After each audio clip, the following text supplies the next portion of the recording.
Ilustres, a pedido de muitos inscritos aqui do canal, e eu espero que tu sejas um desses inscritos, é claro, muitos pediram, após eu ter postado o último vídeo sobre Ibrahim Traoré, pediram que eu trouxesse o discurso completo. Portanto, eu fiz a questão de legendá-lo por inteiro e aqui está.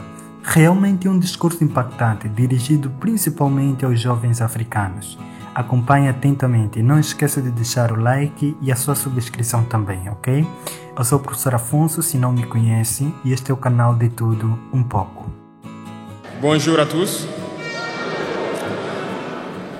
Je souhaite donc la bienvenue à tous les jeunes venus des 13 régions qui sont dans la salle et ceux qui n'ont pas pu avoir accès à la salle. À tous les jeunes venus d'Afrique pour accompagner la jeunesse burkinabé, soyez les bienvenus au pays des hommes intègres.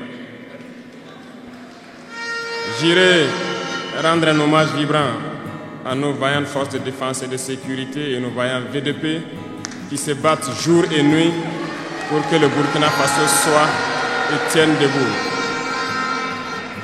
Je souhaite que nous prenions une minute pour prier pour ceux qui sont sur le terrain et aussi pour le repos des âmes de ceux qui sont tombés pour notre patrie.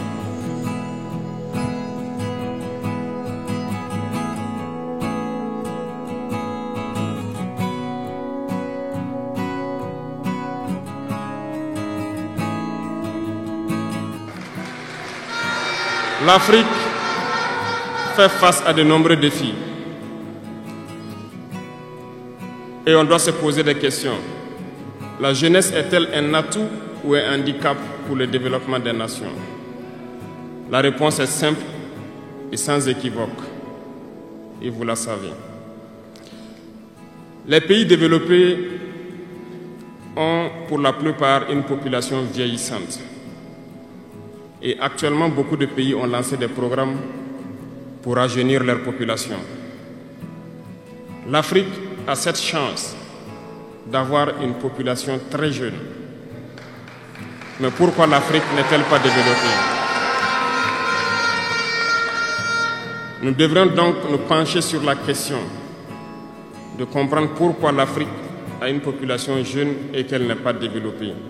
Et que les pays qui se disent développés cherchent donc à rajeunir leur population. Il faut que nous arrivions donc à transformer notre jeunesse en un véritable atout et un moteur de développement pour notre continent. Et pour ce faire, nous avons besoin d'intégration, nous avons besoin de sécurité, de développement, nous avons besoin de nous unir. Certes, vous entendrez parler de l'Union africaine. Oui, elle existe. Mais quel est l'effet de l'Union africaine en réalité? Nous ne pourrons pas parler d'intégration dans le thème et de ne pas parler de l'Union africaine. Parce que c'est cette organisation qui devrait nous unir, créer l'intégration réelle. Mais nous sommes au regret de voir ces guerres qui persistent sur le continent africain, qui tuent des millions de jeunes, et que cette organisation, qui est à la tête d'États pourvus d'armées, n'arrive pas à s'organiser pour soutenir certains pays. L'union n'est pas juste un mot. L'union, c'est un symbole. Et nous, jeunes, devrions apprendre leçon de cette situation pour nous unir, pour faire de l'intégration une réalité. J'ai été désagréablement surpris lorsque l'Éthiopie, qui abrite donc le siège de l'Union africaine, vivait un conflit.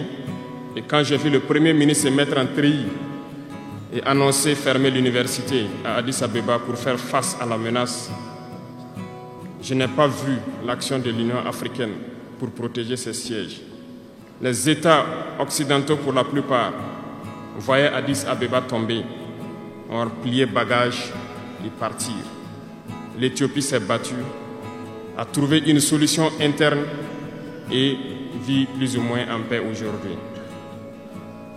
Les enfants du Congo meurent depuis des années. Plusieurs autres conflits, tels au Soudan, existent sur le continent.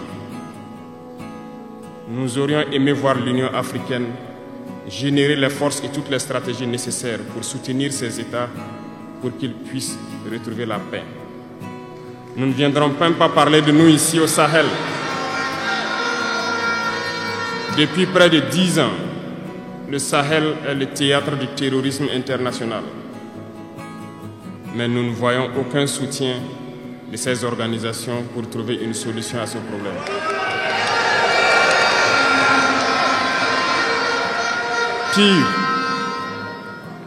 Pire, il y a quelques jours de cela, un pays étranger à l'Afrique a annoncé ouvertement avoir soutenu et participé à une attaque lâche, terroriste et barbare contre des forces de notre confédération à Tinzaouaten. L'Union africaine n'a pipé aucun mot pour condamner cette ingérence. L'Union africaine n'a pipé aucun mot pour condamner cette ingérence d'un État extérieur à l'Afrique dans les affaires internes de nos États. Et ce coup de gueule, je souhaiterais qu'ils l'entendent et qu'ils sortent donc de leur silence et poser des actes pour que la jeunesse puisse croire en l'Union africaine.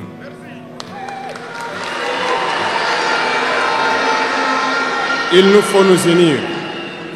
Il nous faut nous unir et la seule manière de s'unir, c'est de se parler, de se comprendre et de pouvoir donc asseoir les bases de cette unité-là. Et jeunes, laissez-moi vous dire que pour s'unir, il y a 3 mots, 3 grands vices qu'il faut bannir de nos comportements et de notre vie. Je parle de la lâcheté, la traîtrise et l'incompétence. Il faut bannir ces 3 mots de notre mode de vie. Et je m'en vais vous expliquer pourquoi. La lâcheté recouvre beaucoup de vices. Un lâche a toujours peur. Et lorsqu'on a peur, on devient un esclave. On se plie, on lèche les bottes. Nos ancêtres n'ont pas été lâches. Et si nous sommes lâches, nos enfants vont nous poser des questions. Imaginez qu'au Burkina, nous refusions de nous battre et nous acceptons de nous soumettre, de vivre l'esclavage. Demain, nos enfants grandiront.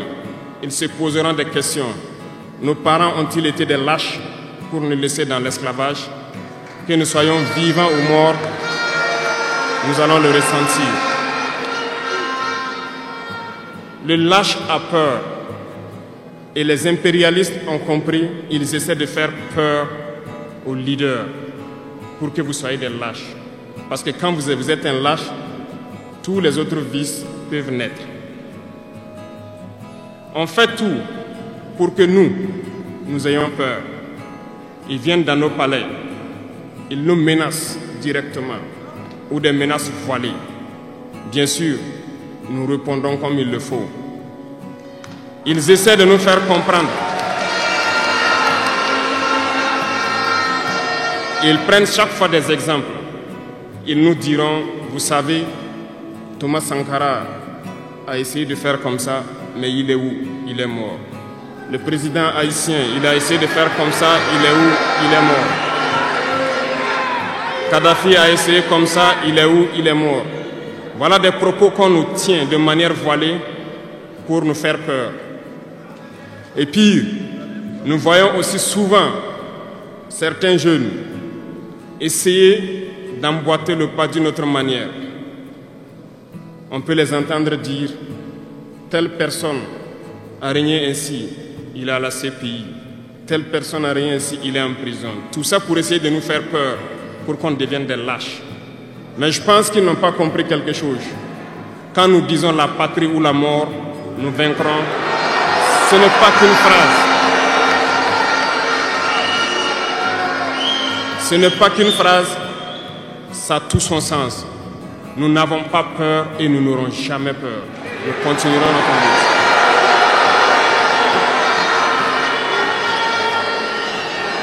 Ils ont fait peur sûrement à beaucoup de chefs d'État africains. Vous voyez, souvent quand on s'exprime ou lorsqu'on a l'occasion d'être dans certaines situations à l'extérieur, nous tenons souvent des propos pour interpeller les chefs d'État africains pour qu'on se réveille, prendre soin de notre jeunesse pour pouvoir amorcer notre développement réel. Nous sommes souvent mal compris. Certains ont riposté publiquement à nos propos parce qu'ils se sentent indexés. Mais je peux vous assurer, jeunesse, que lorsque nous nous retrouvons dans les couloirs, ces mêmes chefs d'État nous disent « Vous êtes sur la bonne voie, c'est ce qu'il faut faire pour que l'Afrique puisse s'en sortir. » Alors, nous leur posons des questions à savoir pourquoi vous ne faites pas comme nous, pourquoi vous ne nous accompagnez pas. Certains nous disent qu'ils ont les mains liées, certains nous disent qu'ils ne peuvent pas. Chers aînés, chefs d'État africains, du haut de cette tribune, donc, je souhaiterais dire que les peuples africains sont les peuples les plus pacifiques. Lorsque vous reconnaissez un tort, il faut le dire au peuple. Que nous n'ayons pas peur demain de sortir et dire au peuple, nous nous excusons, nous avions été compromis, nous avons des biens mal acquis, on nous a compromis par plusieurs choses et que nous demandons pardon et nous revenons sur la bonne voie. Et de commencer à travailler réellement pour l'indépendance de nos États et notre émancipation. Et je pense que c'est possible. Si nous restons dans cette posture de peur, nous serons lâches. Et l'histoire nous jugera. Nos enfants poseront des questions, nos petits-enfants poseront des questions. Nous sommes en train d'écrire l'histoire, il n'y a pas de place pour la lâcheté. Si nos ancêtres avaient été lâches, nous ne serions pas là. Souvenez-vous, je vous prends un exemple des peuples Bamileke et Bassa, je veux parler des Camerounais. L'Union des populations du Cameroun, qui depuis les années 50 a commencé une lutte implacable contre les colons. Mais ils ont été massacrés. Les armées coloniales françaises en son temps ont déversé des bataillons d'infanterie, des chars, des hélicoptères, ont anéanti des villages entiers. Les tortures les plus inhumaines ont eu lieu en cette période. Vous pourrez faire des recherches sur ce qu'ils appelaient la balançoire ou le bac à ciment. Des centaines de milliers de populations ont été décimées ainsi en Afrique parce qu'ils ont osé demander aux colons de quitter leur terre. Ça a abouti à une guerre civile qui a duré plusieurs années. C'est pour dire que des gens ont osé, ont affronté à main nue les impérialistes pour que nous soyons là. Il n'y a pas de raison que nous ne puissions pas affronter les impérialistes pour que nos générations à venir puissent vivre. Il y a beaucoup d'exemples à travers l'Afrique d'hommes courageux qui ont refusé d'être lâches, qui ont combattu, qui ont fait face. Eh bien, soyons dignes de ces gens. Nous sommes leurs descendants et soyons dignes d'eux.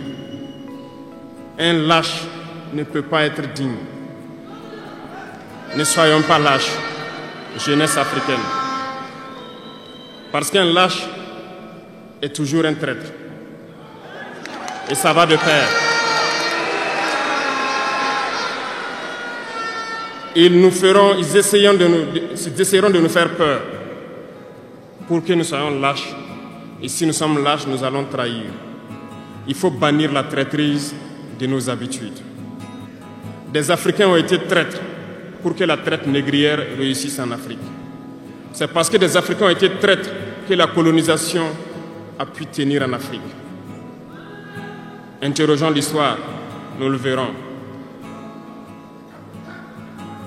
Lumumba, Patrice Lumumba a été trahi parce qu'il a osé tenir tête. Et ces mêmes télévisions belges sont venues au Congo pour quelques billets tendus à des individus au Congo pour une interview pour contenter leur population. Et vous avez pu suivre ça. Lumumba nous dérangeait, il est mort, on est content. C'est de la traîtrise. Beaucoup d'autres héros sont tombés pour que nous soyons là aujourd'hui. Et c'est une technique de l'impérialisme de faire peur aux autres en menant des actions pour réellement créer la terreur. Ça n'a pas commencé aujourd'hui. Je vous prendrai l'exemple d'un guerrier qui s'est battu, Victor Biakaboda. Lisez, vous comprendrez. Il est issu d'une famille de chefs, pas de la chefferie donnée par le colon. Il était un enfant digne. Il a fait ses études au Sénégal, je crois. Il est venu médecin en Guinée et lorsque le RDA a été créé, il a rejoint la Côte d'Ivoire pour mener le combat contre les impérialistes, contre les envahisseurs, contre le colon. Il a essayé d'organiser la société ivoirienne. Partout, les gens ont commencé à porter la voix. Il y avait en son temps un général Péchou qui a fait massacrer les populations ivoiriennes pour que jamais cet esprit de liberté ne puisse germer. Il a continué son combat aux côtés de Félix Houphouët-Boigny. Ils ont lutté, mais le plus virulent était Victor Biakaboda. Il représentait une menace pour les impérialistes. Qu'ont-ils fait? En plus de massacrer les populations qui manifestaient, un soir, ils l'ont tué de manière atroce à côté de Boisflé. Quelques heures après, lorsque les populations de Dimbokro ont entendu l'assassinat, ils ont marché, ils ont manifesté, ils ont été massacrés par l'armée coloniale. L'histoire est têtue, les faits sont là. Après sa mort, qui a fait peur à Félix Houphouët-Boigny, ils l'ont appelé et ils l'ont dit: si vous continuez la lutte, vous connaîtrez le même sort. Il a eu peur et il s'est rallié à l'impérialisme. Il a été nommé ministre en France et plus tard il est venu prendre les rênes de la Côte d'Ivoire. Et ils l'ont utilisé pour éliminer beaucoup d'autres personnes qui osaient lever la voix. Et je pense que Thomas Sankara est un bel exemple.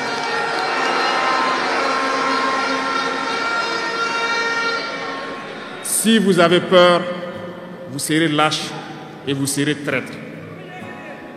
N'ayez jamais peur. La lutte doit continuer. Il y a beaucoup d'autres exemples à travers le monde. Et il y a ce phénomène qu'ils ont aussi utilisé depuis belle lurette et qu'ils continuent d'utiliser. Voyez-vous, certains individus, par exemple, se sont retrouvés dans d'autres pays et créé, soi-disant, un gouvernement parallèle au gouvernement du Mali. Vous avez entendu cette histoire. Ce n'est qu'une technique qui a existé dans le temps. Je vais vous prendre l'exemple de Ahmed Chalabi, l'Irak. Ce professeur de mathématiques qui a même été dans le gouvernement irakien a été récupéré par les impérialistes et il a formé ce semblant de gouvernement parallèle à l'Irak, aux États-Unis. Et on l'a utilisé pour être donc le mouton de sacrifice. Parce que c'est à lui qu'on a dit de prononcer publiquement que Saddam Hussein développait des armes de destruction massive. Et il l'a fait. Ils l'ont utilisé. Et cet alibi a été utilisé pour tuer des millions d'enfants en Irak et détruire l'Irak.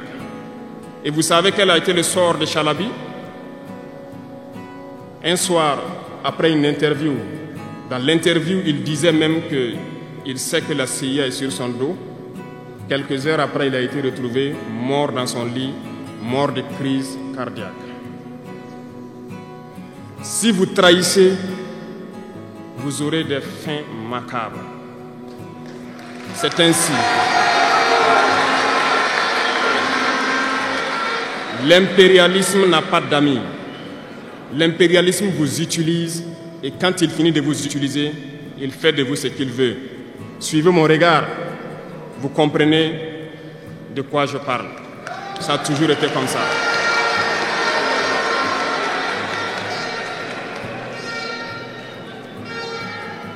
Le troisième vice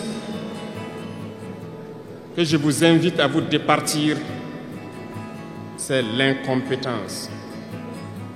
Ah, je reviens encore au mot du slameur qui a marché sur ma langue. L'incompétence, vous comprendrez de quoi il s'agit.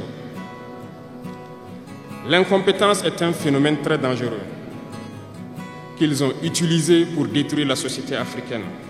Dans nos administrations, il y a beaucoup d'incompétence. Reconnaissons-le. Les incompétents ont beaucoup de place à côté de l'impérialisme. Parce que les incompétents peuvent plomber le développement d'un pays. Les incompétents peuvent vous amener à douter de vous. Les incompétents aiment la facilité. Les incompétents aiment tout pour eux seuls. Les incompétents n'aiment pas ceux qui sont compétents.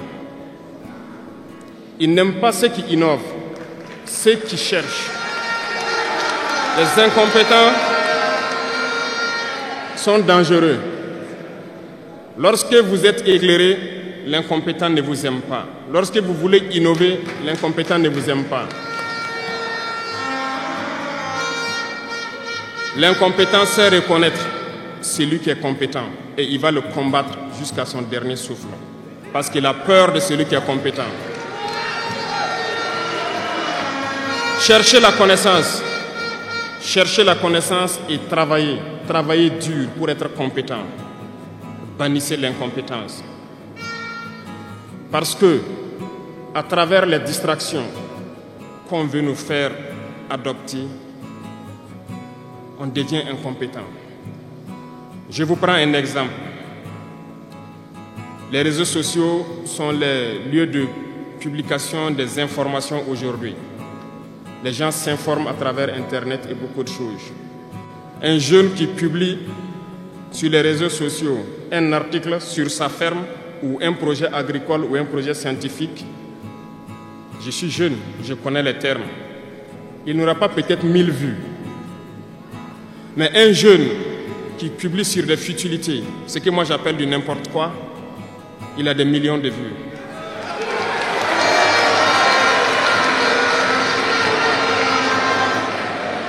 Justement, comme disait le jeune slameur, on veut vous faire perdre du temps dans les futilités. Prenez conscience. Intéressons-nous au travail et cherchons la connaissance. Cherchons la compétence. Se distraire, c'est bien, mais on doit travailler d'abord, avant de se distraire. Cherchez la connaissance, sinon vous perdrez du temps à ne rien faire.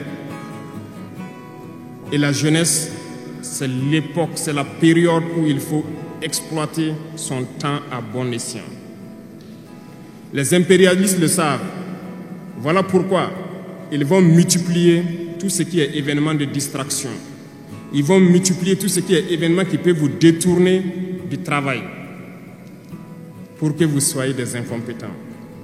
Et en ce moment, quand vous êtes endormis, on choisit les incompétents pour diriger tout ce qui est structure importante. Et vous n'avez le choix que de vous plier. Ne soyons pas incompétents, cherchons la connaissance. Les incompétents se cachent souvent derrière des mots. Ils emploient les termes de démocratie, de liberté, sans se rendre compte de quoi il s'agit. Camarades, la démocratie est un état d'esprit, autant que la jeunesse est un état d'esprit. C'est soi-disant démocrate, mais regardez le monde. Comment est-ce qu'on peut vouloir imposer la démocratie en tuant des millions de personnes? C'est de la dictature, ça, ce n'est pas de la démocratie. Ça ne s'impose pas. Ceux-là qui se disent démocrates, mais regardez, nous avons vu des scènes où on a empêché des gens de rentrer dans des assemblées. On a vu des scènes où des forces ont débarqué dans des assemblées pour obliger les députés à prendre des textes.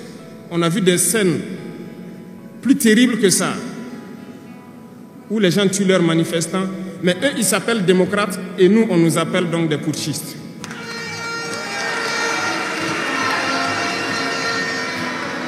Si c'est ça la démocratie, je répète, nous ne voulons pas de cette démocratie.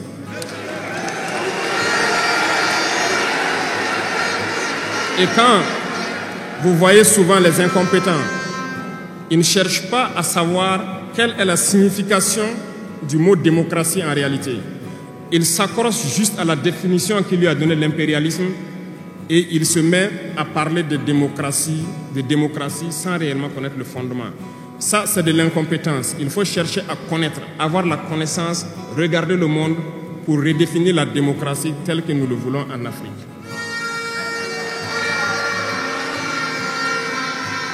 Les incompétents se cachent derrière les libertés.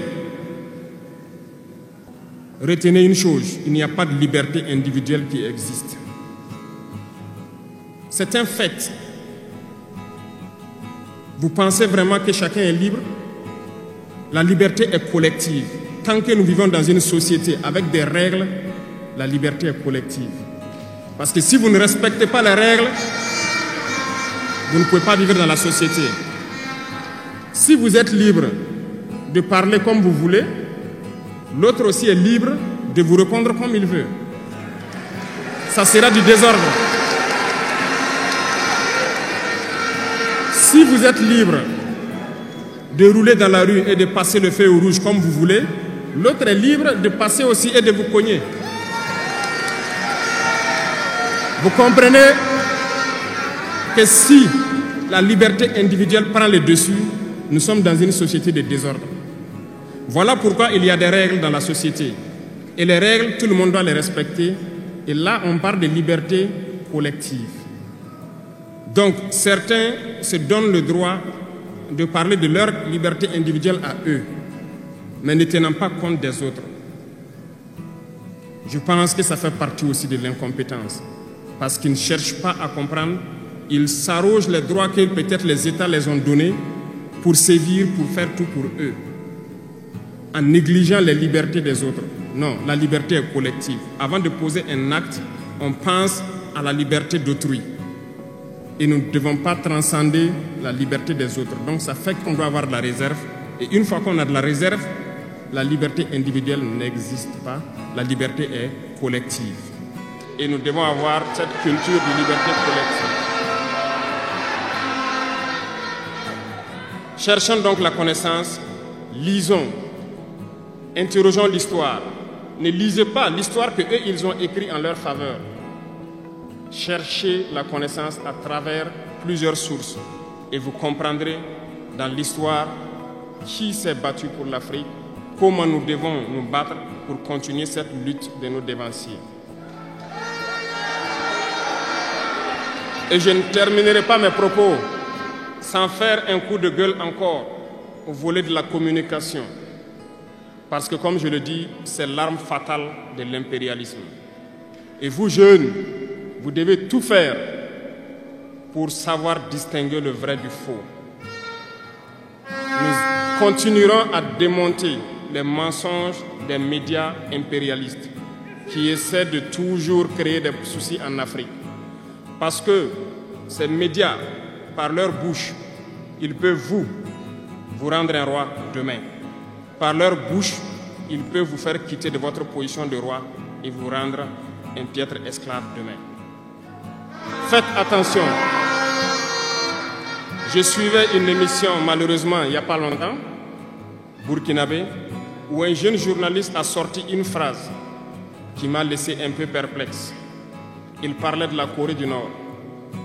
Et le journaliste a dit, mais il meurt de faim en Corée du Nord.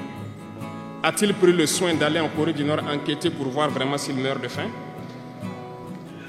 L'idée que les médias impérialistes ont vendu de la Corée du Nord est plus développée que beaucoup de pays européens. Et parce que ces médias nous disent la Corée du Nord c'est la dictature, les gens meurent de faim, ils sont pauvres, ils n'ont rien, on prend ça ainsi. Mais la Corée du Nord est une puissance nucléaire, comment est-ce qu'ils ont fait?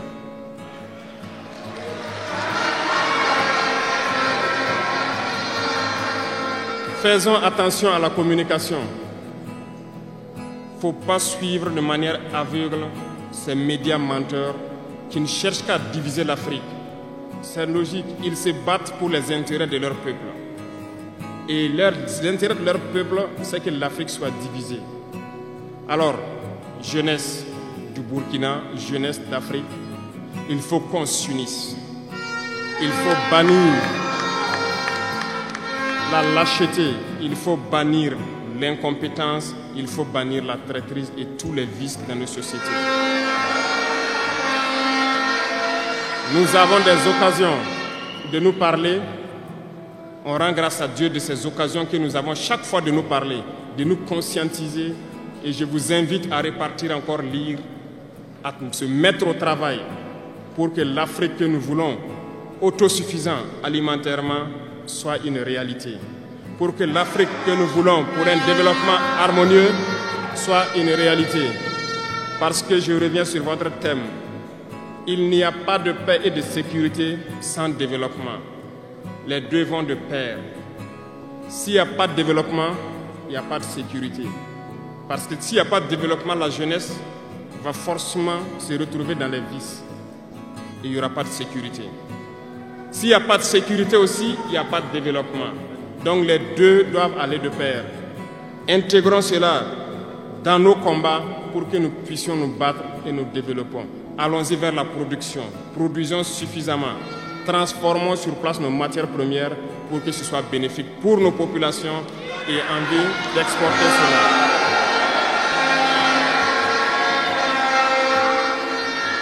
Je vous souhaite de très bonnes journées de réflexion sur le thème choisi, également sur le rôle essentiel de la jeunesse dans ce combat.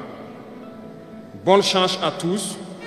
Que Dieu fasse en sorte que tous ceux qui ont fait le déplacement retournent en bonne santé.